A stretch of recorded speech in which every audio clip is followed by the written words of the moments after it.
Olá, tudo bem? Meu nome é Rubens e eu te convido para um papo de irmãos. Vamos falar sobre idolatria cristã. Será que existe isso? E eu não estou falando de estátua ou algum tipo de material que as pessoas costumam dar algum tipo de adoração ou utilizar nos seus cultos. Não é disso que eu estou falando. Eu estou falando de algo mais profundo. A ideia da idolatria é de criar um Deus diferente, um Deus inexistente para atender minha necessidade. Será que isso existe? Vamos conversar sobre isso? Vem comigo.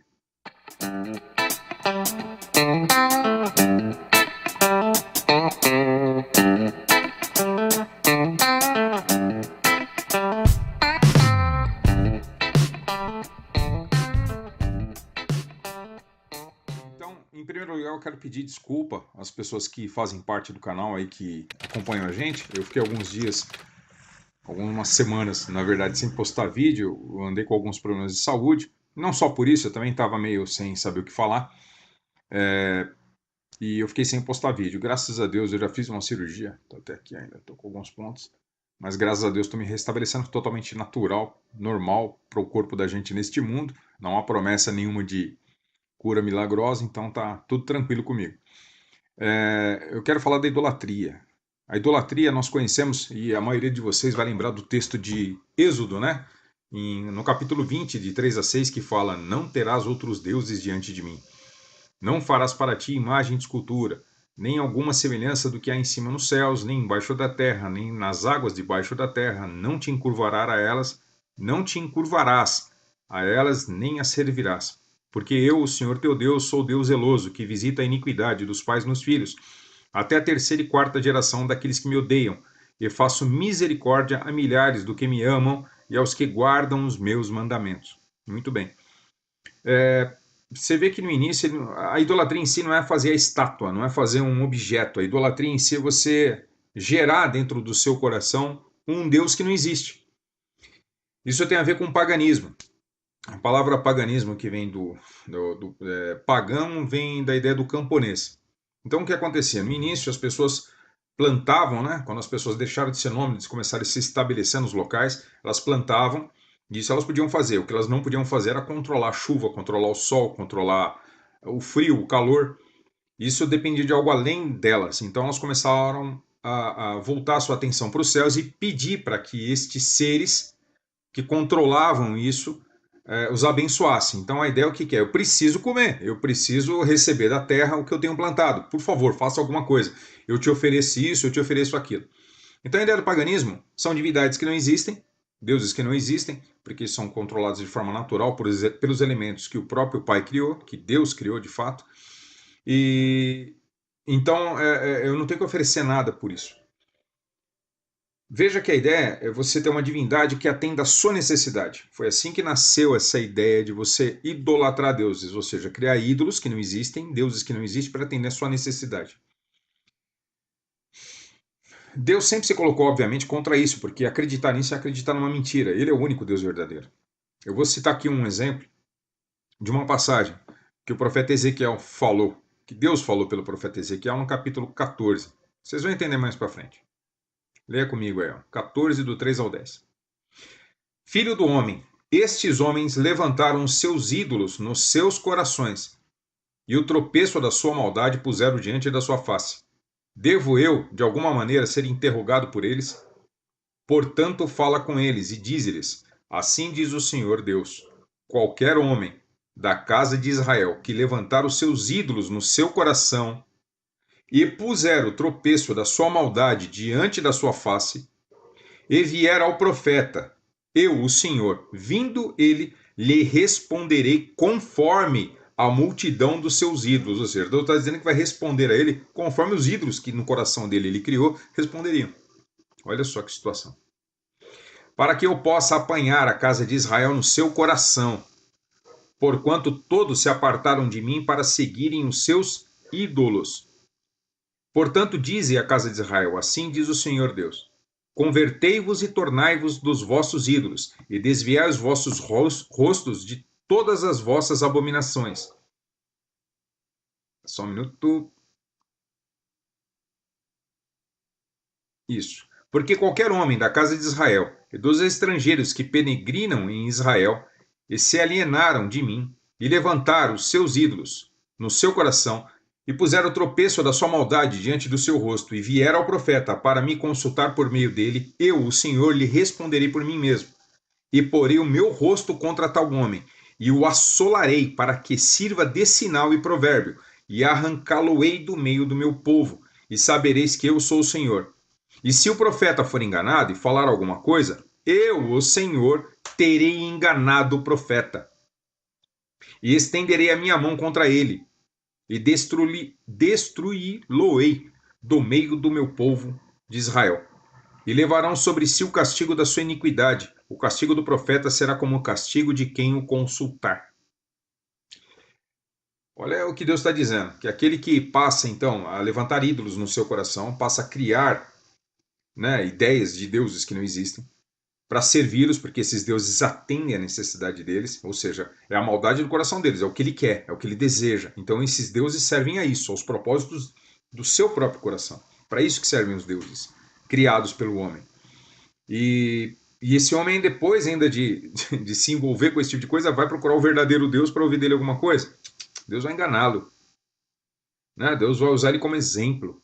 Vai responder ao chamado dele conforme os ídolos responderiam. Vai fazer mal contra aquele homem, de fato. Vê o que está acontecendo aqui. Então você tem homens que se levantam por causa da maldade do seu coração. Qual a maldade do coração do homem? Talvez você fale assassinato, coisa parecida, mas é muito além disso, né? Você tem um homem buscando o desejo da riqueza, você tem um homem buscando o desejo de alimentar a si próprio, né? De não atender à necessidade do seu É próximo, claro. colocar ele sempre em primeiro lugar, o egoísmo. Né? Todas essas demandas do coração humano que acabam trazendo a idolatria. Isso também é citado no Novo Testamento, eu não vou citar vários textos aqui, você vai ler, você vai pesquisar, você vai ver com calma. Então tudo isso leva à idolatria, leva a você criar ídolos, ou seja, leva você a criar deuses ou Deus que não existe. E você começa a figurar que Deus é aquilo que você deseja, o desejo do seu coração. Pô, eu quero que esse Deus me atenda nessa necessidade.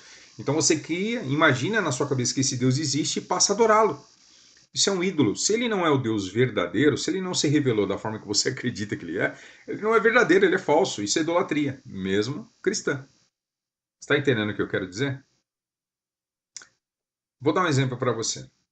É muito comum você encontrar cristãos que vêm até você, ou pelo menos você, quando iniciou o cristianismo na sua vida, talvez tenha escutado isso de um irmão, que Jesus ele quer entrar na sua vida para te trazer paz. Então, de certa forma, esse Jesus, enviado pelo Pai, enviado por Deus, ele quer fazer parte da sua vida, primeiro porque ele ama você demais, ele quer cuidar de você, as pessoas dizem isso. E ele quer entrar na sua vida para te trazer paz na sua vida, trazer alegria na sua vida, trazer paz para você. Muito bem, esse é um desejo do meu coração. Quem é um homem que não quer viver em paz? Quem é um homem que não procura paz? Esse é o meu desejo, viver nesse mundo em paz. Mas foi isso que Deus disse para Jesus? Foi isso que Jesus veio falar para nós? Ele veio fazer isso? Se você pegar Mateus, capítulo 10, 34 e 36, está dizendo assim, ó, não pensem que vim trazer paz à terra. Não vim trazer paz, mas espada. Pois vim para fazer com que o homem fique contra seu pai, a filha contra sua mãe, a nora contra sua sogra. Os inimigos do homem serão os da sua própria família. Pergunto eu, ele veio trazer paz a você na sua casa? Ele veio trazer harmonia na sua família? Jesus prometeu isso para alguém? Eu não estou dizendo que a gente deve buscar desarmonia, não é isso? Não entenda errado. Eu estou dizendo o seguinte, quando você acredita que Deus enviou Jesus na sua vida, porque alguém disse isso para você, para trazer paz e harmonia na sua família, você está acreditando num Deus que não existe. Você criou um ídolo. Isso é idolatria. Você pode até não fazer uma estátua para você, mas não é o verdadeiro. Ele não falou isso.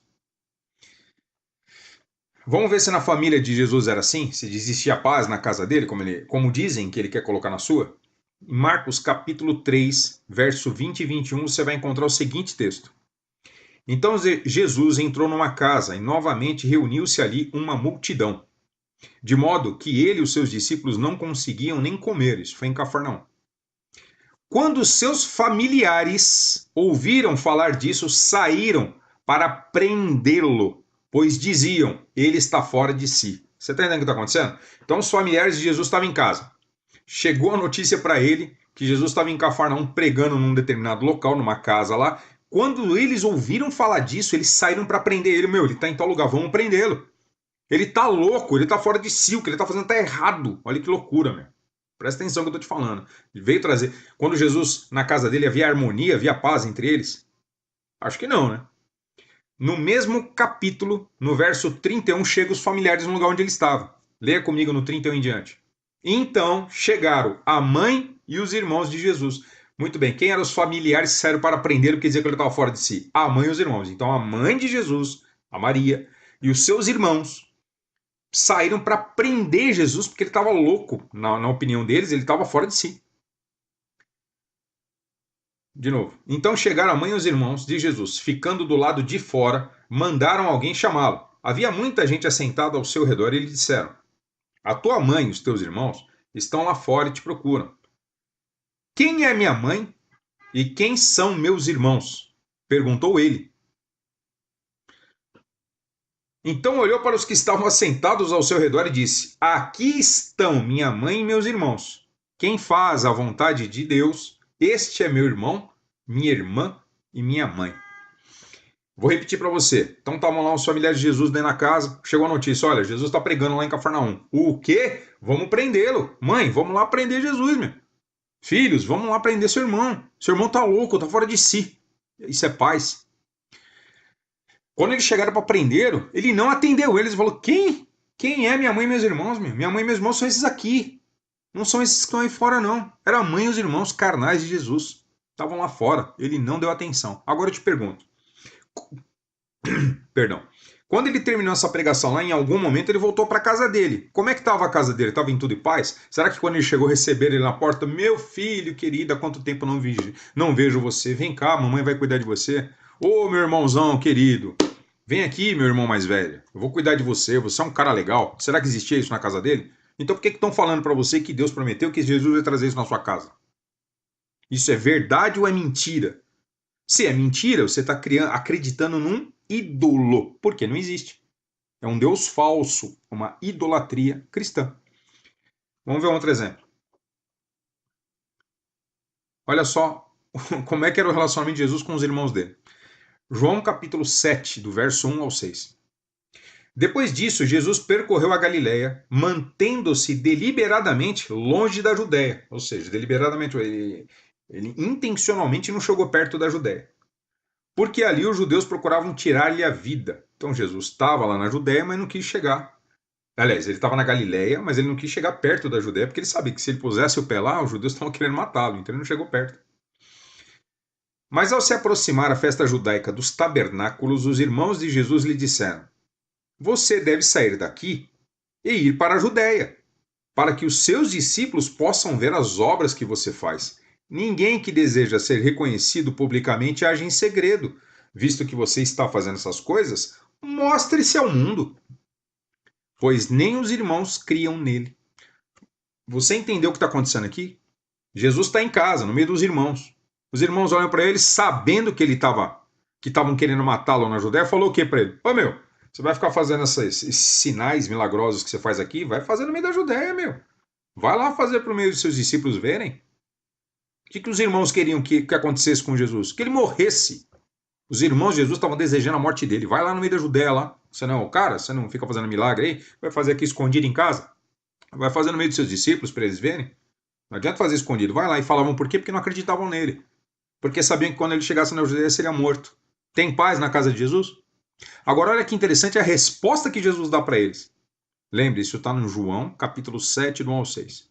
Jesus Então Jesus lhes disse: ainda não é chegado o meu tempo, mas o vosso tempo sempre está pronto.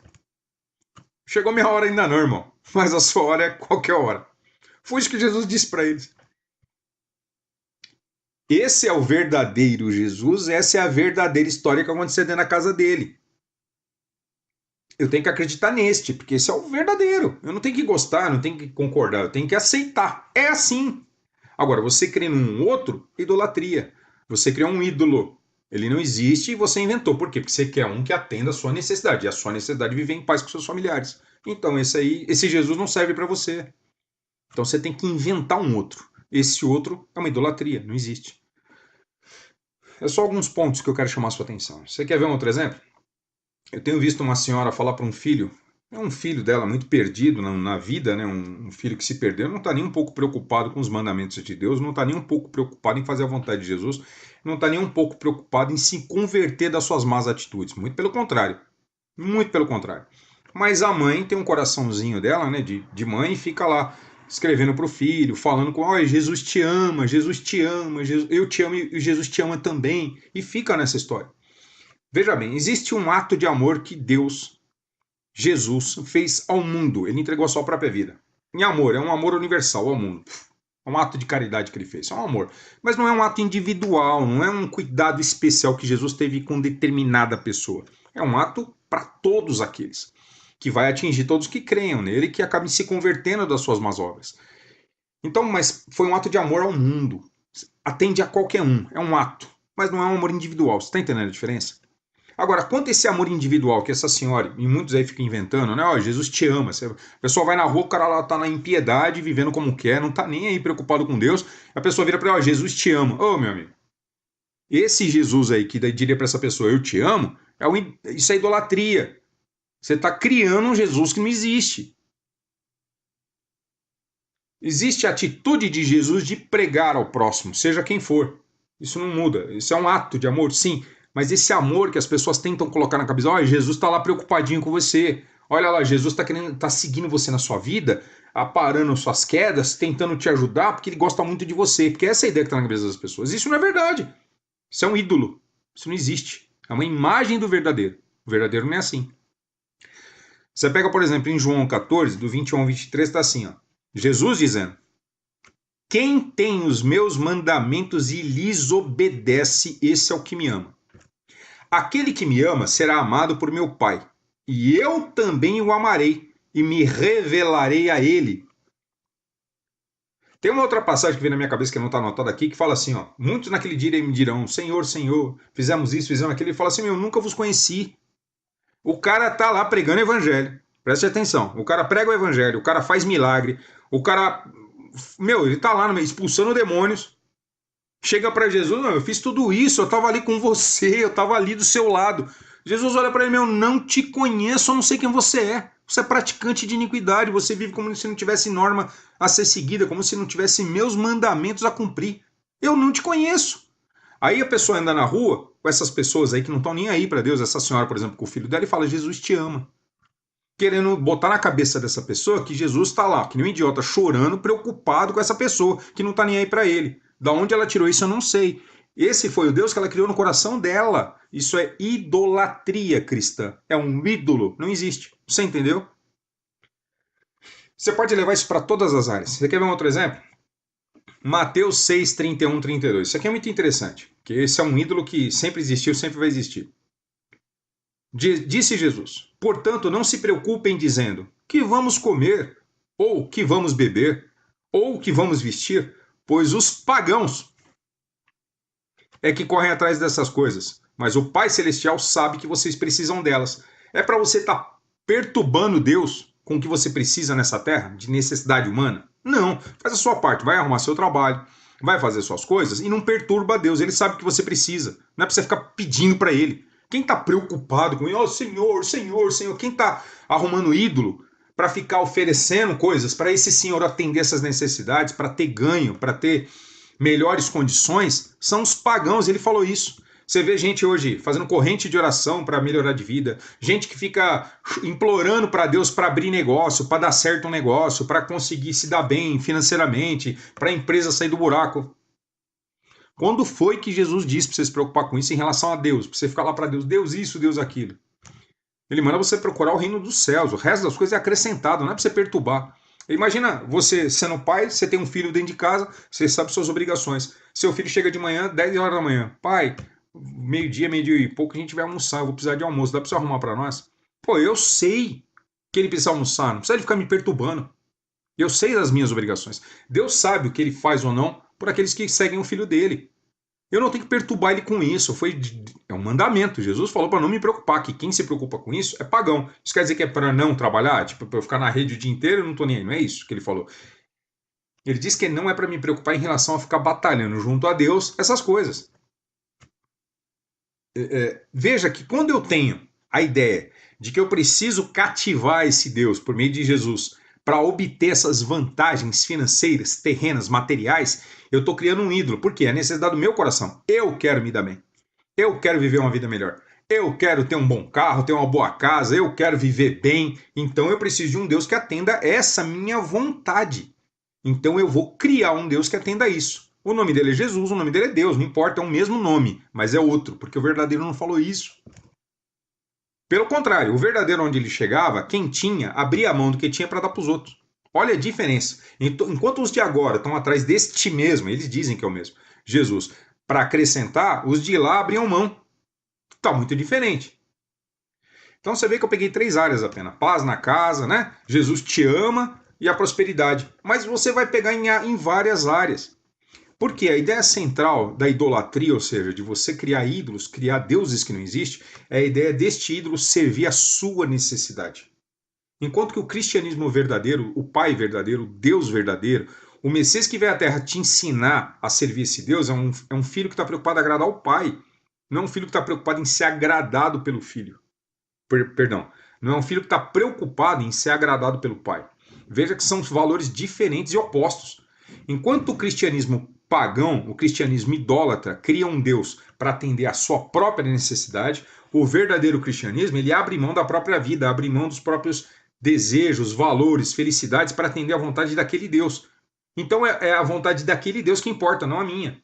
Veja como é diferente o Deus criado pelos pagãos e o verdadeiro Deus que se manifesta para os israelenses em sombra e depois verdadeiramente por meio do seu filho. Quando o céu se abria para Jesus, dizia: Este é o filho que me agrada. Não dizia: Esse aqui é o filho que eu quero agradar. Se a sua mente está na ideia de ter um Deus que agrade a sua vontade, então você cria um ídolo. Porque a promessa dele é vida eterna. Entendeu? É para depois desta vida. Desculpa eu me empolgar, quem me conhece, acompanha o canal, sabe que eu me empolgo, eu não tenho script, eu tenho algumas passagens que eu ponho aqui para ler para vocês, mas eu falo dessa forma mesmo, é o meu jeito de falar, eu espero que vocês não entendam isso como uma crítica. Bom, até é uma crítica, mas é uma crítica bem intencionada. A intenção é que você pare para refletir e pensar a respeito do cristianismo que você tem vivido. Se você está no cristianismo correto, meu irmão, paz na sua vida. A verdadeira paz, não a paz do mundo, a paz de Deus. Ou seja, quando você olha para Deus e não vê Ele te culpando de nada. É isso que é a paz de Deus.